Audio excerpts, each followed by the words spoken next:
এই তিন প্রশ্নের জবাব দেওয়া ছাড়া কেউ কোনোদিন কবরে রেহাই পাওয়ার কোনো রাস্তা নাই। কিন্তু আল্লাহ তাআলা 5 শ্রেণীর মানুষের কবরের মধ্যে কোনো সওয়ালই করবে না, মুনকার নাকির ফেরেশতাকেও পাঠাবে না, ও কবরে যাবে, জান্নাতের বিছানা বিছায়া দেওয়া হবে। সুবহানাল্লাহ। কয় প্রকারের মানুষের কবর? 5 প্রকার। কবরের প্রশ্নের উত্তর আমি কেমনে দিব এই চিন্তা নাই, কবরের আযাবের ভয় নাই। এ আমার বাবা, ওই কবরের সওয়াল আর জবাবের চিন্তা যদি তোমার আর আমার ভিতরে থাকতো, কবর আযাবের ভয় যদি থাকতো, কিয়ামতের ভয় যদি থাকতো, আখিরাতের ভয়, আল্লাহর আদালতে দাঁড়াতে হবে, আল্লাহর সামনে হিসাব দিতে হবে, এই ভয় যদি তোমার আমার ভিতরে থাকতো, এই জমিনের ভিতরে একটা মানুষ কোনোদিন আল্লাহর নাফরমানি করার সাহস পেত না। কথা ঠিক কিনা? যত নাফরমানি হয়, ওই কবরের চিন্তা নাই, আর মিজারের চিন্তা নাই, হাসরের চিন্তা নাই, রবের সামনে আদালতে আলিয়ায় দাঁড়াতে হবে, এই চিন্তা নাই। যদি থাকতো, চোর চুরি করতো না, ডাকাত ডাকাতি করতো না, সন্ত্রাস সন্ত্রাসী করতো না, চাঁদাবাজ চাঁদাবাজি করতো না, বেপরদার নারী বেপরদায় চলতো না, সুদখোর সুদ খাইতো না, ঘুষখোর ঘুষ খাইতো না, সব মানুষগুলো জান্নাতি হয়ে যেত। কথা ঠিক না বা ঠিক যা দেখা? এ আমার বাবা, তোমার বাবাও স্বপ্ন পুরা করে কবরে যাইতে পারে নাই, তোমার দাদাও পারে নাই, তোমার নানাও পারে নাই, তুমিও কিন্তু স্বপ্ন পুরা করে কবরে যাইতে পারবা না। আল্লাহর ওয়াদা, হাত্তা যুরতুমুল মাকাবির, ওই কবর যাওয়া পর্যন্ত তোর প্রতিযোগিতা চলবেই চলবে। কবর যাওয়া পর্যন্ত তোর প্রতিযোগিতা চলবেই চলবে। অথচ আমার আল্লাহ কোরআনে বলে, ওয়াজাআত সাকরাতুল মাউতি বিল হক, মৃত্যুর যন্ত্রণা যে আসবে এটা হলো চিরসত্য কথা। বলেন তো, মরণের যন্ত্রণা আছে না নাই? সাকরাতুল মাউত, এটা কিন্তু আমার নবীকেও ছাড়ে নাই। বলেন তো, আমার নবীর ইন্তেকালের সময়ও আমার নবীর ভিতরেও সাকরাতুল মাউত দেখা গেছে কি যায় নাই? মা আয়েশা সিদ্দিকা রাদিয়াল্লাহু তাআলা আনহা বলেন, রহমতে আলম নবীর যেদিন ইন্তেকাল হয়ে যাবে, আল্লাহর নবী হয়রান পেরেশান, নবীজির গায়ের মধ্যে জ্বর উঠে গেল, বিছানার মধ্যে নবীজি শুয়ে আছেন। কিছুক্ষণ পর দেখি নবীজির চেহারাটা ঘেমে যাচ্ছে, নবীজির চেহারা দিয়া ঘাম ঝরতেছে, নবীজি চোখ দিয়া যেন গাল বেয়ে বেয়ে পানি পড়তেছে। আমি আয়েশার দিকে বারবার তাকায়া কি যেন ইশারা করে আমার নবীজি আমার কাছে চাইতেছিলেন। আমি বুঝেছি নবীজির নজর দেখি তার মেসওয়াকের প্রতি। মা আয়েশা বলেন, ওই মেসওয়াকটা নিয়ে আমি নিজে দাঁত দিয়া চিবায়া মেসওয়াকটা ভিজায়া নবীর কাছে দিলাম। নবীজি ওই অবস্থায়, সাকরাতুল মাউত চলতেছিল, ওই অবস্থায় আমার নবীজি তখন মেসওয়াক করতেছিলেন। চিৎকার মেরে কন্না আল্লাহু আকবার। কেন নবীজি ওই সময় মেসওয়াক করলেন? কয় কারণ হলো, আমার নবীজি বিদায়ের পালা, আমার রবের সাথে আমার নবীর দিদার হবে, আমার নবীর দেখা হবে, আমার নবী আমার রবের সামনে দাঁড়াবে, যেন তার দাঁতগুলো পরিষ্কার থাকে, মুখে যেন সুগন্ধি থাকে। এই জন্য মৃত্যুর আগেও, সাকরাতুল মাউত অবস্থায়ও আমার নবী ওই সময়ও সুন্দরভাবে মেসওয়াক করেছেন। চিৎকার মেরে কন্না আল্লাহু আকবার। নবীজির ঘাম ঝরতেছিল। মা আয়েশা বলেন, আমাদের ভিতরে প্রত্যেক করুণ হালাত চলতেছিল। ফাতেমা কান্দেস, আহারে আমার বাবার মরণ হয়ে যাবে। ফাতেমা মাঝে মাঝে পাগলামিও করতে আরম্ভ করলো, ওগো আব্বাজান, ঘরের দরজা লাগায়া দিলাম, আজরাইল রে ঘরে ঢুকতে দিব না, আমার বাবার রূহটা নিতে দিব না। হযরতে বেলাল দূরে দূরে গিয়া কান্দে। হযরতে আনাস 10 বছর নবীর খেদমত করছে, ছোট্ট আনাস, আনাসের মন ভালো না, আনাস দূরে দূরে গিয়া কাঁদে। আমার নবীজি হঠাৎ করে আবার একটু হালাতের পরিবর্তন, নবীজি আমার ডাক দেয়া কয়, এ আবু বকর, আমার ছোট্ট আনাস কোথায়? আমি তো আমার আনাস রে দেখি না। হযরতে বেলাল রে দেখি না, বেলাল কোথায়? আবু বকর বের হয়ে দেখে একটা গুহার মুখে হযরতে বেলাল কাঁদতেছে, আরেক জায়গায় চেহারাটা মলিন হযরতে আনাস কাঁদতেছে। নবীজি আনাস আর বেলালের কাছে নিয়ে আসলেন। নবীজি হযরত আবু বকর কাছে নিয়ে আসলেন। নবীজি আমার ডাক দিয়া কয়, আনাস, ও আনাস, কাঁদো কেন, কষ্ট নিও না। আনাস, আমার প্রতি মন খারাপ করো না। ও বেলাল, মন খারাপ করো না। বেলাল শোনো, আনাস শোনো, সাকরাতুল মাউত যে আসবে এতে কোনো সন্দেহ নাই। কোনো পয়গাম্বরের সাকরাত থেকে কোনো পয়গাম্বর বাঁচতে পারে নাই। পৃথিবীর কোনো মানুষ এই সাকরাতুল মাউত, মৃত্যুর যন্ত্রণা থেকে বাঁচতে পারবে না। কথা ঠিক কিনা? এ আমার বাবা, এটা তো দুনিয়ার মৃত্যুর যন্ত্রণা। এরপরে বলেন তো, কবরের মধ্যে আযাব আছে না নাই? কিন্তু কসম আল্লাহর, আল্লাহর নবীর হাদিস এবং আল্লাহর কোরআন গবেষণা করলে বোঝা যায়, এই যে আপনার মা কবরস্থানে শোয়া, আপনার বাবা শোয়া, আপনি ওই কবরে যাবেন যদি আল্লাহ চাহে। তো আপনার ভাই হয়তো ভাই কবরে যাবে, আপনার নেতাও এই কবরে শোয়া। এ আমার মা, ও আমার বাবা, ও যুবক ভাইয়েরা, এই কবরে যাইবা, কিন্তু কি আমল করে কবরে যাইবা? আল্লাহর নবীজির হাদিস থেকে এবং কোরআন থেকে আমরা গবেষণা করে যে কথাগুলো পাই, যদি কোনো মানুষ বাবা কিছু সুনির্দিষ্ট আমল আছে, এইগুলো যদি করতে পারে, বিশেষ করে 5 শ্রেণীর মানুষের কবরের মধ্যে যখন গিয়া ঘুমাবে, 5 শ্রেণীর মানুষের কবরের মধ্যে কোনো আযাব হবে না, কোনো সওয়াল জবাব হবে না।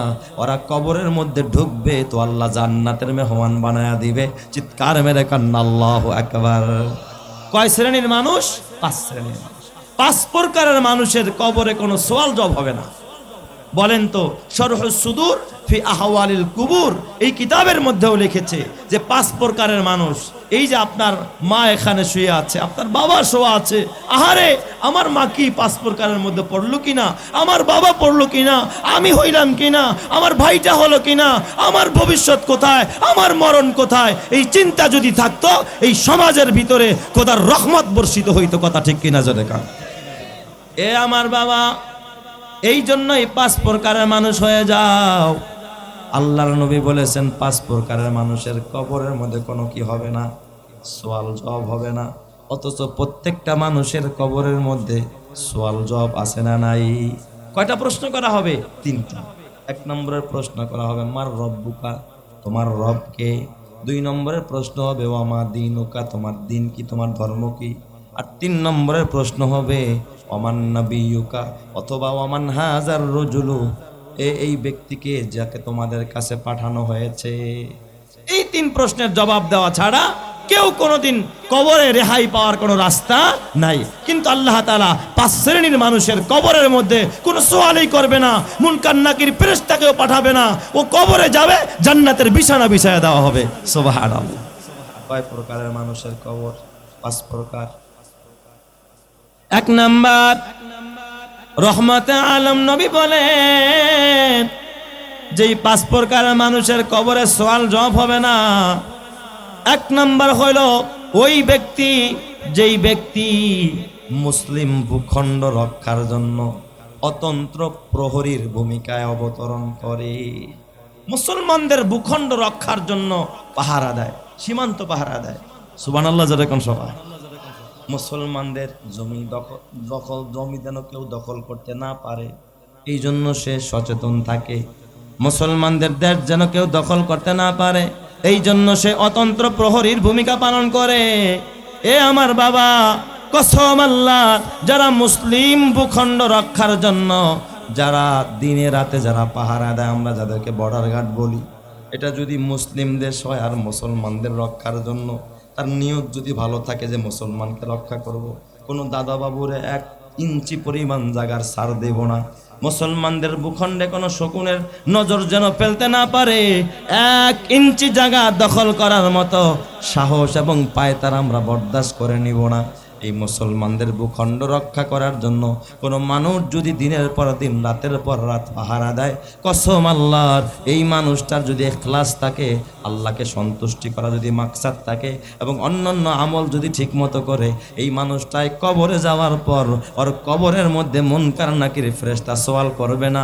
আল্লাহ তাআলা ওর কবরে জান্নাতের বিছানা বিছায়া দিবে। চিৎকার মেরে কোন সুবহানাল্লাহ।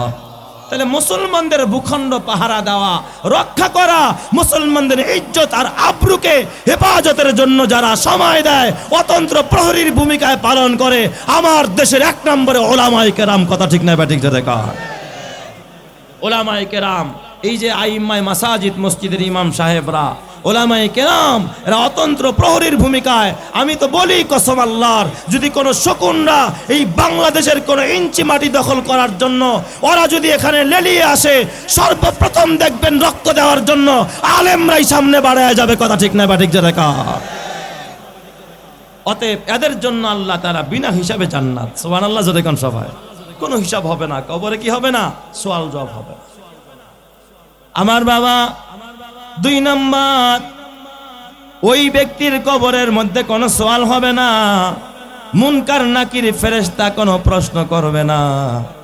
যে ব্যক্তি আল্লাহর জন্য তার জীবনটা বিলিয়ে দিল, লিআলাই কালিমাতিল্লাহ, আল্লাহর দিন বুলন্দ করার জন্য, আল্লাহর জমিনে আল্লাহর দিন প্রতিষ্ঠা করার জন্য, গণতন্ত্র প্রতিষ্ঠার জন্য না, নেতাকে প্রতিষ্ঠা করার জন্য না, সংসদে যাওয়ার জন্য না, নিজের ক্ষমতাকে আনার জন্য না, বরং খোদার দিন, খোদার জমিনে আল্লাহর দিন, আল্লাহর জমিনে প্রতিষ্ঠা করার জন্য, লিআলাই কালিমাতিল্লাহ, আল্লাহর কালিমা আল্লাহর জমিনে বুলন্দ করার জন্য, আল্লাহর জন্য, আল্লাহর রসুলের জন্য যদি কেউ জীবন দেয়, যে শহীদ হয়ে যায়, এই শহীদের কবরেও কোনোদিন মুনকার নাকির ফেরেশতা কোনোদিন প্রশ্ন করবে না। চিৎকার মেরে কোন সুবহানাল্লাহ।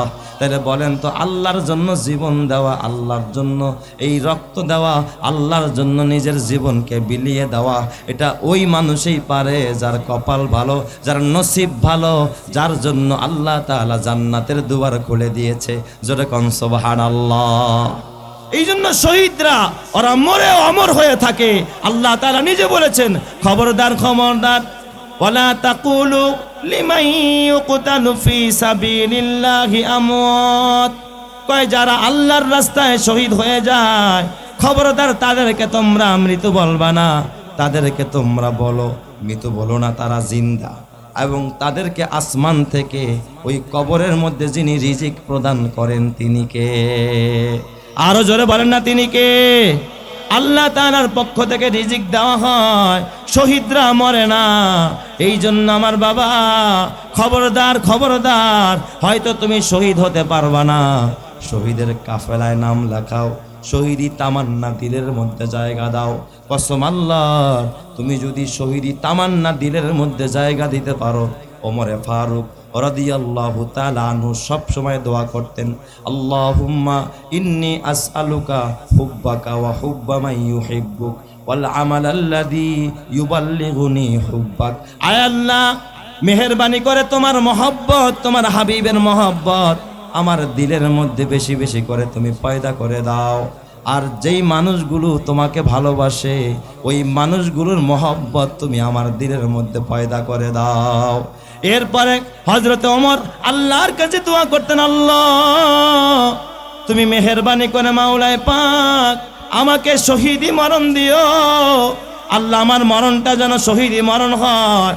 এই হযরত ওমর রাদিয়াল্লাহু তাআলা আনহু যেই আংটি দিয়া তিনি সিল মারতেন, তিনি যে রাষ্ট্রীয় কাজের মধ্যে সিল মোহর মারতেন, ওই আংটির মধ্যে লেখা ছিল একটা নসিহাত, নবীজির একটা বাণী। আল্লাহর নবী একদিন হযরতে ওমর আল্লাহর নবীকে বলছে, ইয়া রাসূলুল্লাহ আউসিনি, আমার একটু ওয়াজ করেন, আমার নসিহত করেন। নবীজি বললেন, কাফা বিল মাউতি ওয়াইজান ইয়া ওমর, হে ওমর তোমাকে মরতে হবে, এটাই তোমার জন্য যথেষ্ট। ওয়াজ হিসাবে এটাই যথেষ্ট, তোমাকে কি করতে হবে? মরতে হবে। এই কথাটাই হযরত ওমর তার আংটির ভিতরে খচিত করে লিখে রেখেছেন, কাফা বিল মাউতি ওয়াইজান ইয়া ওমর। আমরাও যদি এই ওয়াজটা গ্রহণ করতে পারি, আমাকেও মরতে হবে, কবরে যেতে হবে, আল্লাহর সামনে দাঁড়াইতে হবে, তাহলে ওই মানুষ কোনোদিন নামাজ ছাড়তে পারে। ঠিক না বেঠিক জোরে কোন? এই জন্য আমার বাবা, দিলের ভিতরে মরণের ভয়, মৃত্যুর চিন্তা, খবরদার খবরদার। এই জন্য আল্লাহর নবী এক হাদিসে বলেন, আকসিরু যিকরা হাজিমিল লাজ্জাতিল মাউত, দুনিয়ার স্বাদ ধ্বংসকারী মরণ রে বেশি বেশি স্মরণ করো। এ আমার বাবা, ইট পাথরের ঘরে থাইকা এখন আর আমাদের দিলগুলো নরম হয় না, ইট পাথরের মতো শক্ত হয়ে গেছে। ওই মরণের ভয় নিয়ে যদি চোখে পানি নিয়া তুমি সামনে বাড়তে পারো, তোমার জন্য জান্নাতের রাস্তা খুলে দিবেন যিনি, তিনি কে? ঈমানের পথে অবিচল থেকে আমার মরণ যেন হয়। ঈমানের পথে অবিচল থেকে আমার মরণ যেন হয়। তোমারই কাছে মিনতি আমার, তোমারই কাছে মিনতি আমার, মহামহিম দয়াময়। ঈমানের পথে অবিচল থেকে আমার মরণ যেন হয়। ঈমানের পথে অবিচল থেকে আমার মরণ যেন হয়। প্রতিদিন মিথ্যের মুখোমুখি হয়, বেদিন ফাঁসে কেরা করে হইচই। আজাজিল এসে গোমরাহি সুর গানে করে তুলে মোহময়। ঈমানের পথে অবিচল থেকে আমার মরণ যেন হয়। তোমারই কাছে মিনতি আমার, মহামহিম দয়াময়। ঈমানের পথে অবিচল থেকে আমার মরণ যেন হয়। ঈমানের পথে অবিচল থেকে আমার মরণ যেন হয়। জোরে জোরে কান আমিন। ও আমার পর্দানের মা, মা গো, ওই কবরে যেতে হবে মা। এই জন্য মা 3 নম্বরে শুনে রাখো যুবক ভাই, ওই ব্যক্তির কবরেও আযাব হবে না, ওই ব্যক্তির কবরেও মুনকার নাকির ফেরেশতাও সওয়াল করবে না, কোনো প্রশ্ন করবে না। যেই ব্যক্তি রাতের বেলায় শোয়ার টাইমে সূরা মুলকটা পড়তো, পবিত্র কোরআনের 29 নম্বর পারার প্রথম সূরা সূরা মুলক, যেই সূরার 2 নম্বর আয়াতে কারিমা আপনাদের সামনে আমি পড়েছি। আল্লাহর নবী বলেন এই সূরার একটা নাম হলো সূরাতুল মুনজিয়া। এই সূরা হলো কবর আযাব থেকে মুক্তি দানকারী। কবরে সওয়াল জবাব হবে না। কোনো ব্যক্তি যদি এই সূরা নিয়মিত শোয়ার আগে সূরা মুলকটা পড়া তারপরে ঘুমায়, কসম আল্লাহর, ওরে কবরে রাখতে দেরি হবে। ফেরেশতা আসবে, দেখবে ওর মাথার পাশে একটা গোলাম বসে আছে। আয়েশা মানে যখন প্রশ্ন করবে, প্রশ্ন করতে দিবে না, সে দাঁড়ায় বলবে তোমরা কারা? বলবে এই তুমি কে? এই কবরে তুমি আবার কে? কয় আমারে চিনো না, আমি তার খোদ কোরআন যে আমারে তেলাওয়াত করেছিল, আমি সূরা মুলকের আমল। আমাকে ডেলি তেলাওয়াত না কইরা এই বান্দাটা ঘুমাইতো না। এই জন্য আমার মাকে বলবো, মা ও মা, এই রূপ দ্বারা যৌবন জং ধরে যাবে মা। কবরে যাইবা রাতের বেলায় কোরআন পড়া ঘুমায়ও, নাটক দেইখা ঘুমায়ও না, সিনেমা দেইখা ঘুমায়ও না। ও মা, ফোনে বেগানা পুরুষের সাথে কথা বইলা তারপরে ঘুমায়ও না। মরণটা হবে আবু জেহেলের মতো মরণ। আর যদি খোদার কোরআন পড়া ঘুমাও, দোয়া পড়া ঘুমাও, নামাজ পড়া ঘুমাও, এই ঘুমের মধ্যে যদি মরণ হয়ে যায়, কসম আল্লাহর, ওই মরণটা হবে জান্নাতি মরণ। মরতে দেরি হবে আল্লাহ, কবরের ভিতরে জান্নাতের বিছানা বিছাইতে দেরি হবে না। চিৎকার মেরে কোন সুবহানাল্লাহ। কথা ঠিক না বে ঠিক?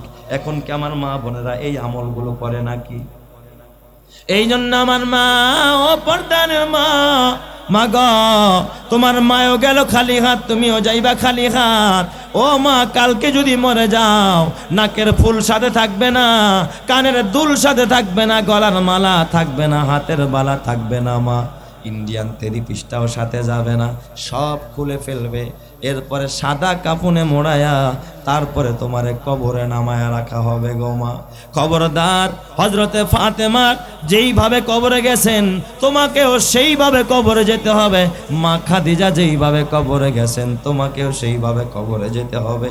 কিন্তু মা, এই জীবনটাকে যদি আল্লাহর রঙে রঙিন করো, আমার নবীর রঙে রঙিন করো, কবরে যেতে দেরি হবে। আল্লাহ তাআলা মা আসিয়া, মা খাদিজার সাথে, মা আয়েশার সাথে জান্নাতি বানাইতে দেরি করবে না। কথা ঠিক কিনা? সোনার মা বোনেরা শোনো দিয়া মন, নারী হয়ে জন্ম তোমার পর্দা প্রয়োজন। পর্দা হলো দিনের বিধান, মেনে চলো তাই। পর্দা ছাড়া চললে নারীর কোনো মূল্য নাই। মেয়েরা যে মায়ের জাতি, কত যে সম্মান। পর্দা ছাড়া আজ নারী হচ্ছে অপমান। পত্রিকারই পাতা খুললে প্রায় দেখা যায় এসিড নিক্ষেপ, নারী ধর্ষণ, এসব খবর রয়। পর্দা করে চললে নারী পাবে সবার শ্রদ্ধা। শয়তানেরই পোশাক ছেড়ে করো দিনের পর্দা। জোরে জোরে কোন সুবহানাল্লাহ। তাইলে আমার বাবা 3 নম্বর যে সূরা মুলক পড়ে তার কবরে সওয়াল জবাব হবে না। 4 নম্বর, ওই মানুষের কবরে সওয়াল জবাব হবে না। ফেরেশতা আয়েশা কোনো প্রশ্ন করবে না। যেই মানুষটার মরণ হয় জুমার দিন অথবা জুমার রাত। জুমার রাত হলো বৃহস্পতিবার দিবাগত রাত, যেটা বৃহস্পতিবারের দিবাগত রাত যেটা, এটা হলো জুমার রাত।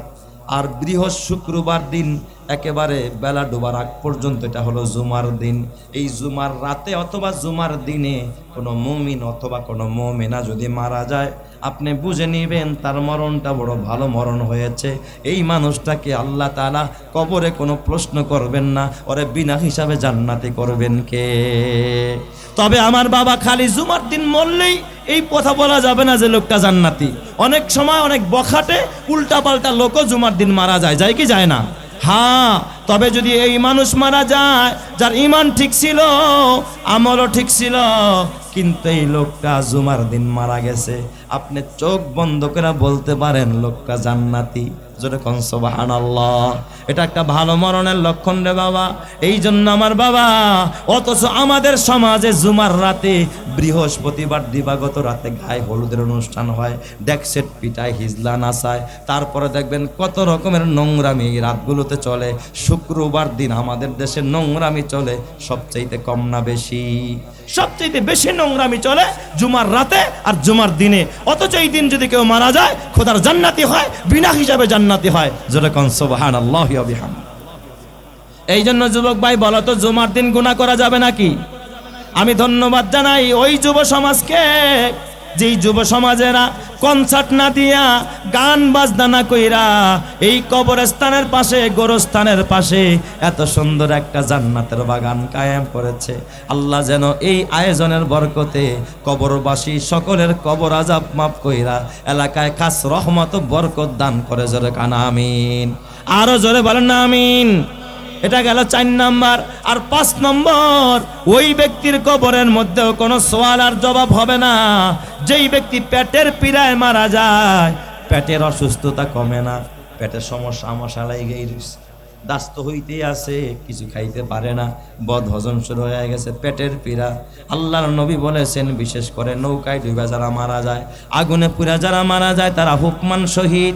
কিন্তু আমার বাবা, পেটের রোগেও যারা মারা যায় তারা হুকমান শহীদ। কিন্তু এই শহীদদের মধ্যে সুনির্দিষ্টভাবে আল্লাহর নবীর হাদিস পড়লাম, যদি কোনো মানুষ পেটের পীড়ায় মারা যায়, কোনো মানুষের পেটের রোগ হয়, আর সে যদি সবর করে, আল্লাহর উপরে কোনো রকমের তোহমাত আর অপবাদ না দেয়, সে যদি ধৈর্য ধারণ করতে পারে, এই পেটের পীড়ার রোগীকে আল্লাহ তাআলা মরার সাথে সাথে কবরে সওয়াল জবাব হবে না, ওর কবরে জান্নাতের বিছানা বিছায়া দিবেন কে? আরো জোরে বলেন না কে?